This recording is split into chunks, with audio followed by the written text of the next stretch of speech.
aquí como moderadora. Mi nombre es Alejandra Fenwick, arquitecta y bueno, encargada del marketing del estudio Fenwick Iribarren Arquitectos. Y bueno, hoy es un placer estar aquí, compartir escenario con unos grandes profesionales en el mundo de los estadios y el mundo deportivo.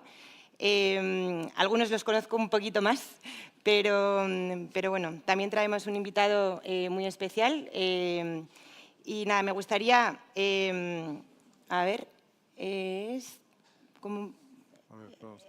A ver, tengo que dar, perdón. Vale, ahora. Bueno, hemos titulado esta charla como de Qatar 2022 al Mundial 2030, de crear a transformar estadios. Entonces, me gustaría presentar hoy a los ponentes que tenemos con nosotros. En primer lugar, bueno, voy a presentar a Salvador Alonso, es Sport Director en Fenwick Iribarren Arquitectos. Ha liderado, bueno, ha llevado el liderazgo de proyectos como el Nou Mestalla y el José Albalade. En el estudio está Marc Fenwick, socio fundador de Fenwick Iribarren Arquitectos. Bueno, autor de 2 guías de la UEFA, miembro del comité de la UEFA y autor de un hat-trick, del primer hat-trick en el Mundial de Qatar 2022 con los estadios 974, Education City y Altumama. Y autor de posible hat-trick que seguro que va a seguir en el 2030 con el Mestalla, José Albalade y Español. Y bueno, y hemos traído como invitado... Y el padre. Bueno, mi padre también, pero... Y bueno, es un placer también presentar a Nuno, que hoy nos ha aceptado nuestra invitación aquí a charlar, porque creo que es muy interesante. Como Nuno es Managing Director de Legends Global en Iberia y bueno, y también han llevado con nosotros a cabo proyectos como el Nou Mestalla, el Sporting de Lisboa y Belgrado, y el Estadio Nacional de Belgrado. Y bueno, contaros un poco nuestra experiencia en estadios. Hemos diseñado más de 50 y tantos estadios, casi 60 ya. Tenemos 12 estadios construidos alrededor del mundo, 4 continentes, 6 estadios nacionales. Bueno, hemos enfrentado, creerme, a muchísimos retos en este mundo deportivo. Pero hoy especialmente queríamos ver el viaje, ¿no?, que se ha llevado a cabo entre el reto de crear a transformar estadios. Y cómo el diseño y un buen business plan tienen que en este momento ir ligados para en este viaje, ¿no? Cómo la sostenibilidad económica y un diseño responsable son la clave de los estadios del futuro. Bueno, entonces voy a dar la palabra a Marc Fenwick, que nos va a contar un poco Entonces, Marc, ¿cómo resumirías esta evolución de crear a transformar estadios? Tú que te has empapado bien de este... Sí, bueno, muchas gracias, Alejandra. Y bueno, en primer lugar, tengo que perdonar porque me tengo que ir nada más terminar, porque nos han puesto la primera piedra de la Ciudad de la Justicia hoy, nos lo han hecho hace 3 días. Así que es a las 12:30. Me va a esperar Ayuso, pero bueno, ya vamos a ver.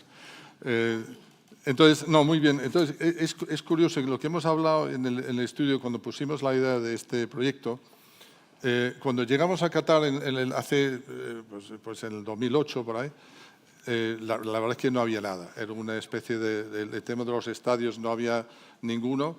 Y la idea era, como decimos, que era crear estadios. O sea, habría que buscar y crear nuevos estadios desde la nada, ¿no? Menos el Khalifa, que es un estadio histórico allí, que se hizo una transformación. Todos los demás eran nuevos, ¿no? Y esto fue un reto interesante y muy, muy apasionado en ese momento, en la cual, pues como sabéis, tuvimos la suerte de tener un hat-trick, el primer hat-trick del Mundial, que es que hicimos 3 estadios, pero de hecho 5 de ellos hicimos el FIFA Compliance, porque tuvimos que ayudar a otros arquitectos en hacer el cumplimiento de FIFA, con lo cual realmente tuvimos esa idea. Fue un mundial aprendimos mucho, fue un mundial de innovación, de grandes cosas de innovación, donde tuvimos diferentes aspectos, cada estadio, podría decir, aspectos que lideraba ese proyecto. Por ejemplo, Altumama, que este proyecto, que es un proyecto interesante, es el vínculo cultural del estadio. El gorro el gafilla del niño, pequeño niño de Qatar, trasladado a una escala enorme, o sea, ese encuentro cultural. En el tema de Education City fuimos los primeros arquitectos del mundo con hacer un estadio con enfriamiento.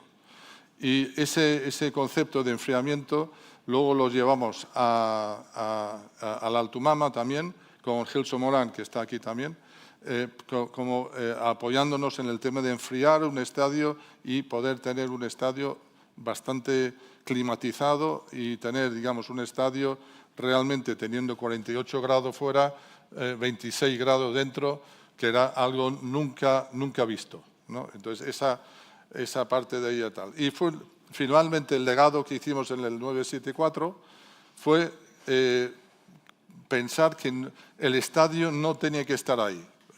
No hace falta más estadios en Qatar, una ciudad pequeña, y tuvimos la idea, y no sé por qué nadie lo había pensado antes, porque la verdad que siempre digo, esto es como la maleta con ruedas, ¿no? Dice, hasta el año 75 nadie había puesto una rueda en una maleta. Brutal, ¿no? Entonces, ¿por qué no? Entonces, ¿por qué nadie había pensado en poder desmontar un estadio, este elefante blanco que vemos, y llevarlo a otro sitio, ¿no? Y entonces la idea del circo que llega a una ciudad y se va, pues la verdad que en esto fue la idea que los de Qatar lo tomaron como válido, y la verdad que es el estadio más visitado de Qatar, curiosamente. Y nosotros, la verdad que la emoción de vivir un mundial y de vivir esto, porque yo siempre lo digo, lo de arquitectos somos unos privilegiados, porque una cosa que empieza con un lápiz y con unas piezas de Lego en una mesa, al final llegas a participar de esto y lo que has creado es algo muy potente, de verdad, muy emotivo en el mundial. Y este proyecto, el legado, que sepas que sí que va a haber un legado, vamos a transformarlo en otra cosa para otro deporte que todavía para el año que viene os lo contamos, ¿no? Pero el año 2030 es algo distinto y ahora lo veréis cuando participamos, porque muchos de los estadios están hechos. Y entonces lo que consiste es lo podéis contestar porque esta es una cosa nuestra, en que el reto nuestro es transformar los estadios a un nuevo mundo. Hoy en día los estadios ahora tienen que ser más que un estadio, tiene que haber más cosas en los estadios. Y ahora de eso vamos de la mano de gente pues como Legends, que está aquí, como Certior, también aquí Raúl, pues son compañeros que nos ayudan en establecer lo que debe ir en el estadio antes de que el arquitecto lo pinte, porque yo solo pinto lo que me digan, más o menos, luego le doy forma, pero ellos son los que tienen que definir realmente en los estadios qué es lo que tenemos que hacer en los estadios para que sean estadios viables económicamente y todos los días del año y sean algo tal. Con lo cual, de los estadios, en principio, pensamos que tendremos 3. En este momento el Valencia no está en la lista de los estadios del Mundial, pero creemos que debe estar Valencia, un estadio de 70.000 personas, realmente tiene que estar. Con lo cual vamos a empujar que esté. Pero nosotros estamos ahora con el Español, con el Valencia y también con el José Abalade Estadio en Portugal, donde estamos realizando cambios y que vais a ver. Con lo cual, el Nou Mestalla, que no sé si sabéis, esto empezó en 2006, pues estamos 20 años más tarde, ¿no? Luego te cuentan la historia del hijo de Salva, pero bueno. Que me dice, papá, ¿tú estás siempre en ese proyecto? Digo, sí. Sí. Es que el niño nació cuando empezó él en el estudio. Él trajo el proyecto acá al estudio y dijo, tengo un proyecto nuevo. Pues yo tengo un niño nuevo. Y en la inauguración se va a graduar de la universidad. O sea, que es a ver si acaba la universidad. Un proyecto largo, y ¿no? acabamos el estadio. Pero es un proyecto que ha ido por muchos presidentes, pero ya estamos en obra y este proyecto va para adelante, ¿no? Y va a ser un estadio espectacular, ¿no? Y el José Abalade, que es en Portugal, que hemos hecho unos cambios al estadio ahora y bueno, que va a ser un estadio referente y que creo que pues el equipo nuestro y también en los dos proyectos, por eso está aquí Nuno, están trabajando para que este proyecto sea magnífico, ¿no? El primero, que luego lo cuentas, pero brutal, este es el cambio. ¿Ves la fosa que tenía el campo antes? Lo primero que hemos hecho recientemente es quitar la fosa y añadir asientos. Ha cambiado el estadio tremendamente, lo hemos transformado con un gesto y ahora hay que hacer lo demás, ¿no? Bueno, Marc, muchísimas gracias por tu experiencia y por todo esto. Yo creo que ya en Qatar empezó a verse esa transformación, ¿no? hacia un modelo de estadio sostenible, ¿no? Porque al principio empezaron todos estos estadios, ¿no?, icónicos y gastándose, bueno, en principio un dinero que luego todo eso se dieron cuenta que había que ir ajustando y acabó siendo el 974, ¿no? Ya enfocándonos en una sostenibilidad, en un posible que yo creo legado, que el ¿no? 974 es posiblemente el estadio más sostenible del mundo. Sí. Es un estadio, digamos, perfectamente reutilizable, la ventilación cruzada y todo eso es brutal, ¿no? Sí. Entonces yo creo que lo de Qatar fue un momento de innovación de nuevos productos, de nuevas ideas, el enfriamiento, el desmontable y cosas de estas, ¿no? Pero los retos del 2030 también son muy potentes, ¿eh? Sí, por eso yo creo que son diferentes, ¿no? Qatar, donde no había absolutamente nada, un desierto, y de repente tornarnos a clubes que tienen otras necesidades y el tema bueno, transformar, porque la palabra lo dice, ¿no? Y bueno, está aquí Salva y... Bueno, perdona, sí, yo me voy. bueno, aquí Marc nos abandona. Que, No sé si llego. bueno, Muchísimas muchas gracias, Marc, a todos. por estar con nosotros. Ley de Murphy, a veces coinciden las cosas. Es una pena porque no se disfruta de todo. Bueno, bueno, Salva, que es un placer tenerte y que nos cuentes. A mí me encanta escuchar a Salva en el estudio porque sabe un montón y ha llevado... Hace para meterme presión.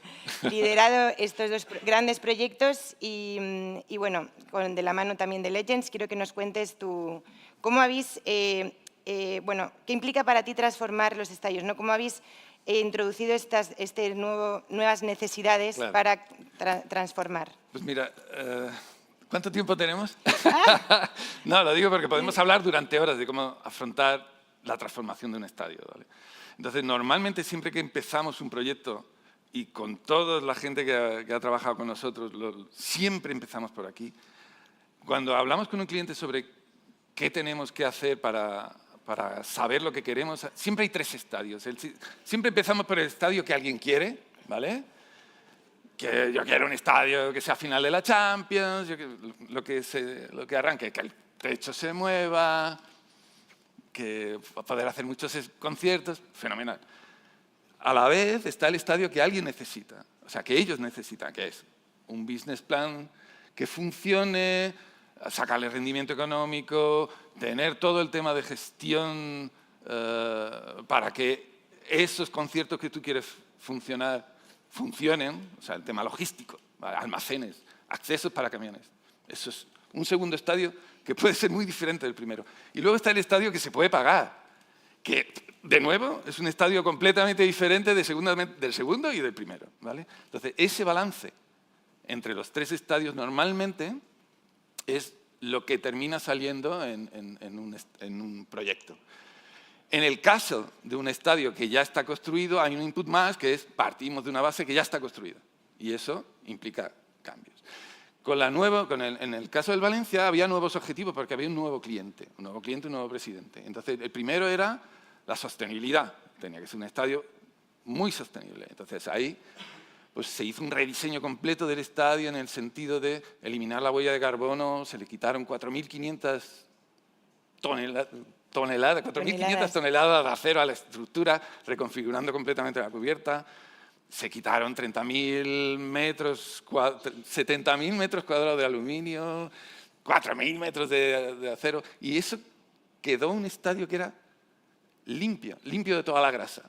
Y es el que tenemos aquí, donde al poder reconfigurar los bajos del estadio, porque ya no hacían, se cambiaron todo el tema de aparcamientos, se conectó con la ciudad y entonces ya empezaron a meterse usos que servían al entorno urbano que teníamos. Igual, se fomentó la apertura del estadio. Valencia tiene un clima magnífico, entonces vamos a aprovecharlo. Vamos a hacer terrazas donde nos ahorremos en aires acondicionados y nos ahorremos, ¿por qué? Porque se está estupendamente en el 90% de los días del año. Pues se puede estar perfectamente en una terraza en Valencia y si no, hay sistemas para arreglarlo. El nuevo objetivo, el otro de los objetivos importantísimo es la reconfiguración para sacarle rentabilidad al estadio. Se reconfiguró completamente del proyecto anterior a este, se reconfiguró con Legends. Completamente la grada y el servicio VIP. De hecho, se duplicó prácticamente el aforo de Hospitality y eso ha creado un business plan que ha permitido desbloquearlo esto en los bancos, ¿vale? Y en la verdad, esta semana empezamos la venta de la hospitalidad. Exactamente, empieza esta semana sí. Y si es como en el Sporting va a ser un éxito, porque en el Sporting se vendió entero. Por ejemplo, se crearon nuevos productos reconfigurando gradas, o sea, se crearon áreas VIP donde no las había y ni las pensaban que fueran ni siquiera necesarias. Y esto, al elevar la categoría, al elevar el nivel de confort de las zonas, realmente es que permite hacer un juego con los incrementos, con los incomes, con los revenues. Ingresos.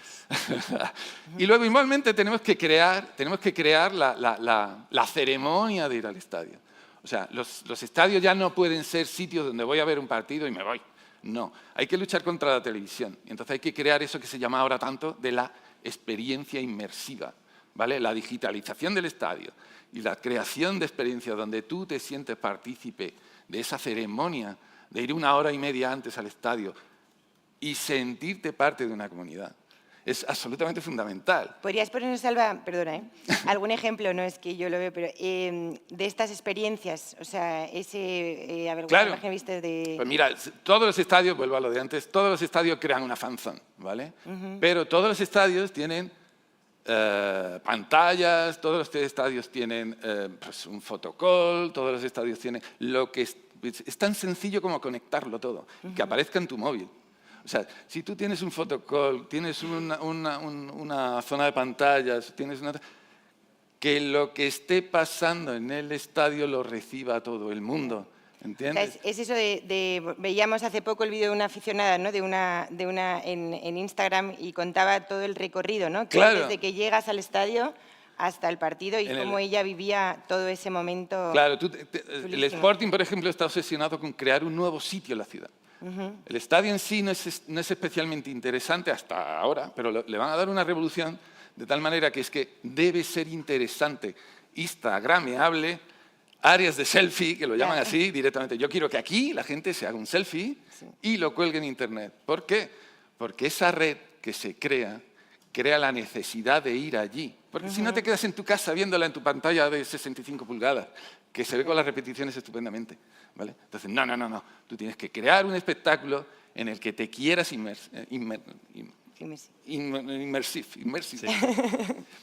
Teníamos aquí Sheila, que trabajaba en Sporting en la parte de social media. Ah, qué gran. Pues puede confirmar si eso va a ser un game changer. Sin duda. Está trabajando muchísimo el club en eso. Bueno, que estamos en el Valencia. Y luego está el tema de los 365 días al año. Un estadio no puede ser una cosa que se abra solo 35 días al año. Bueno, con suerte, el Madrid es el que más abre, quizá, ¿no? Y son 30, 35 días, como mucho, 28, 30. ¿Qué hacemos con los 330 que tenemos el resto del año? No, tenemos que crear todo tipo de elementos para darle una doble función a todo el estadio. Porque el mantenimiento te agota. El mantenimiento te agota el presupuesto. Lo que dice Marc a veces, ¿no? Que ahora se crean estadios donde a veces se juega A veces se juega al fútbol, pero el estadio sirve para muchas cosas. Es muy grande, hay que mantenerlo. Hay que mantenerlo limpio, hay que mantenerlo en forma. Ese presupuesto de mantenimiento tiene que servir con otros usos, que es lo que se propone. Entonces, áreas donde restaurantes que estén abiertos permanentemente. Ver el terreno de juego en sí es un espectáculo. Y si ya están entrenando, está hecho. O salas polivalentes donde no solamente sea un hall VIP, sino que además también yo lo puedo alquilar y crear un evento de un coche que se va a presentar. ¿Por qué no?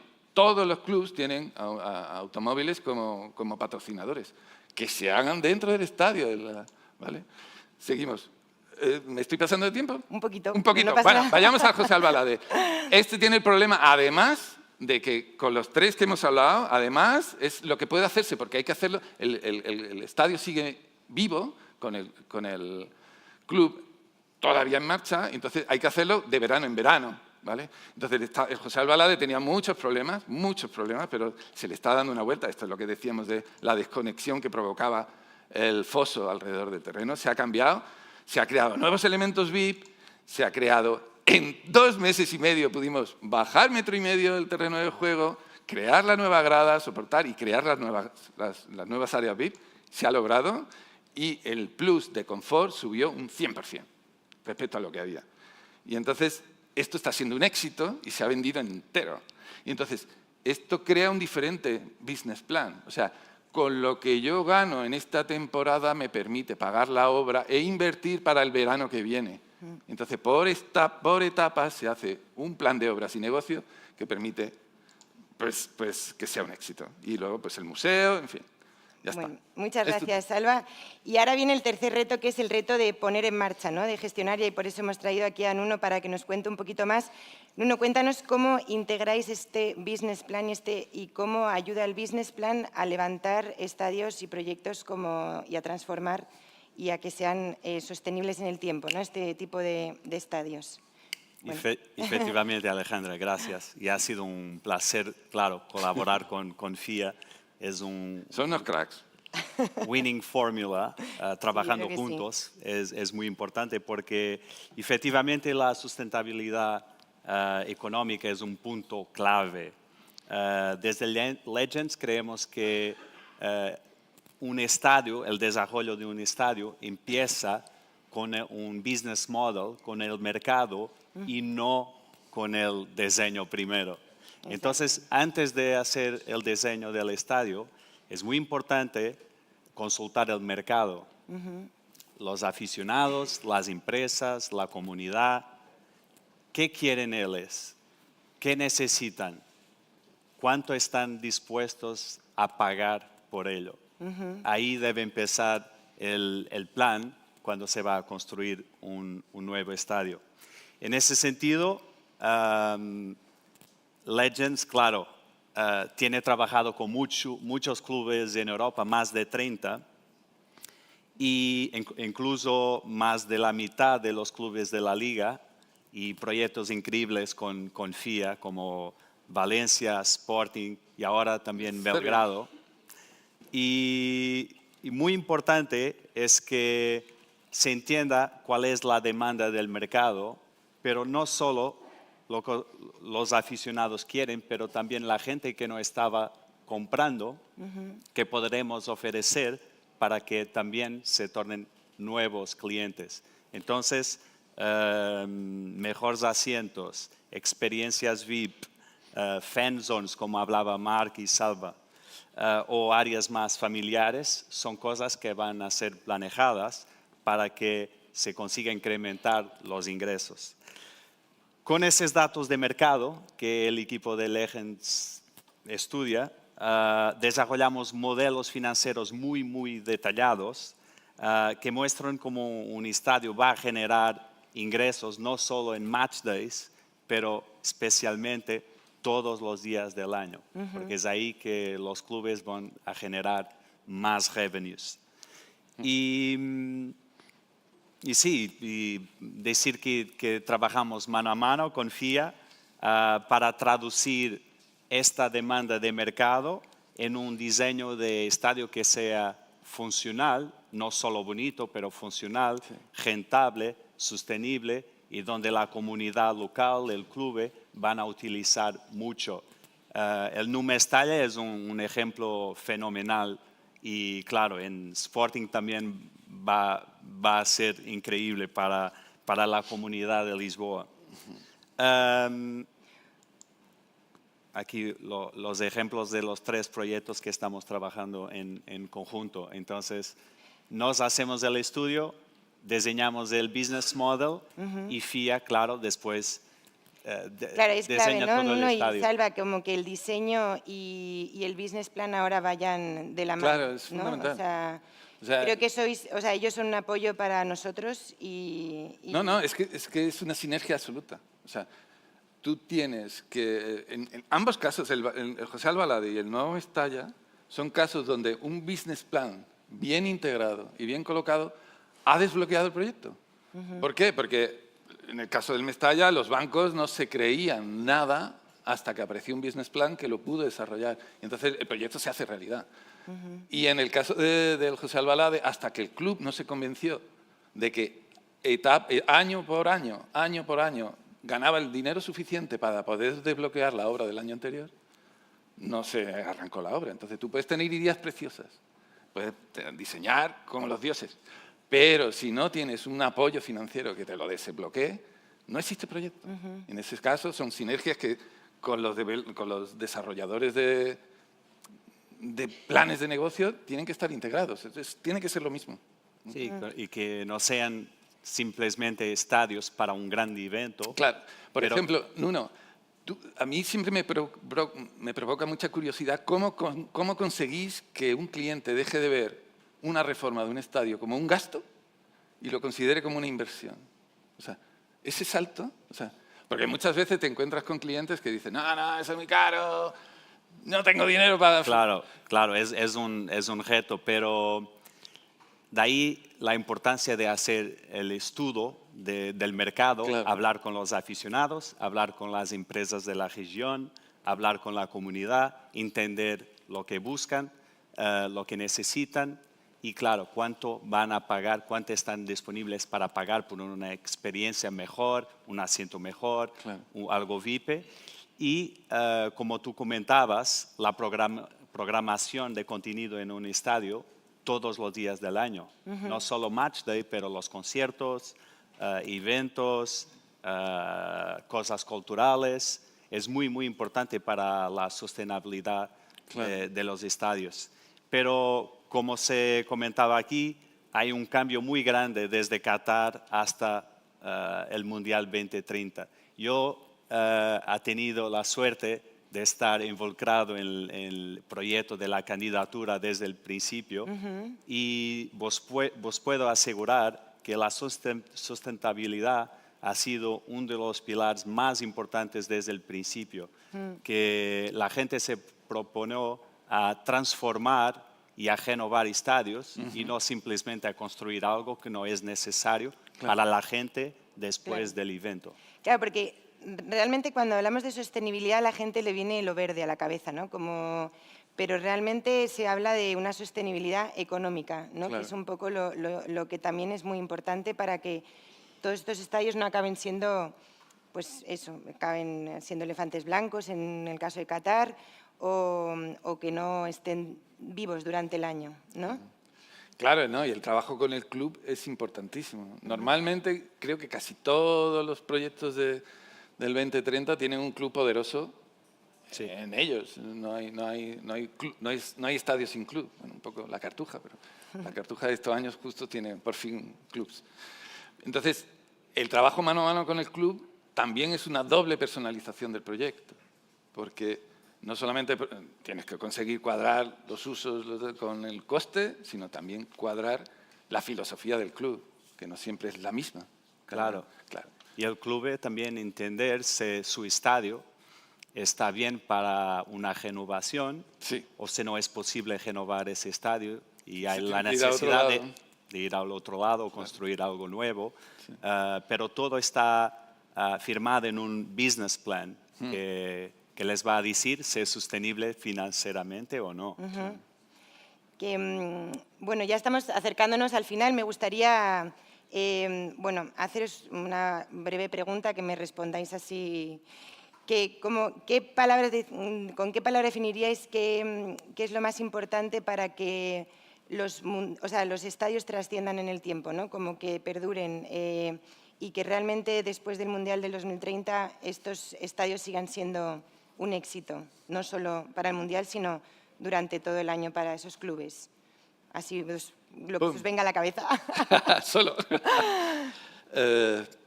Yo creo que los estadios tienen que ser embajadores de una comunidad. ¿Vale? O sea, la gente lo siente como su casa y como su templo, como su sitio donde hace algo bastante más importante que ir a trabajar o bastante más importante que ir a tomarse un helado. Es embajador, representan algo. Y en este caso, los del 2030, yo creo que van ese camino, por lo menos los que estamos haciendo nosotros. Sí, el legado, claro, es clave cuando hablamos del Mundial 2030, porque todos esos estadios tienen que ser un lugar, un destino donde la gente, la comunidad local, puede ir todas las semanas a hacer cosas diferentes. Puede ver un partido de su club, puede ir a un concierto, puede ir a un evento, los niños pueden mirar una película y el próximo mes van a ver una otra película diferente. Claro. Entonces, los estadios deberán ser un destino donde la gente, la comunidad, pueda hacer cosas diferentes todas las semanas, todos los meses. Y claro, esto también va a contribuir para que la generación de ingresos y más revenue para los clubes. Claro. Bueno, pues nada, muchas gracias, Salvador, Nuno, por esta charla tan interesante y a Marc, que nos ha tenido que dejar. Y bueno, creo que hay un mensaje claro, ¿no?, de cómo ha evolucionado los estadios, ¿no?, el diseño de los estadios, la gestión de los estadios desde Qatar hasta el Mundial 2030 y, bueno, y al futuro, ¿no? No nos quedamos en el 2030. Y bueno, yo creo que con esta conclusión que habéis dado, yo creo que más que un cambio arquitectónico es un cambio cultural. Sí. Así que nada, muchas gracias a todos por asistir. Sorry for not speaking in English, but today we considered that we were in Madrid, so that's why. But thank you very much. Bye.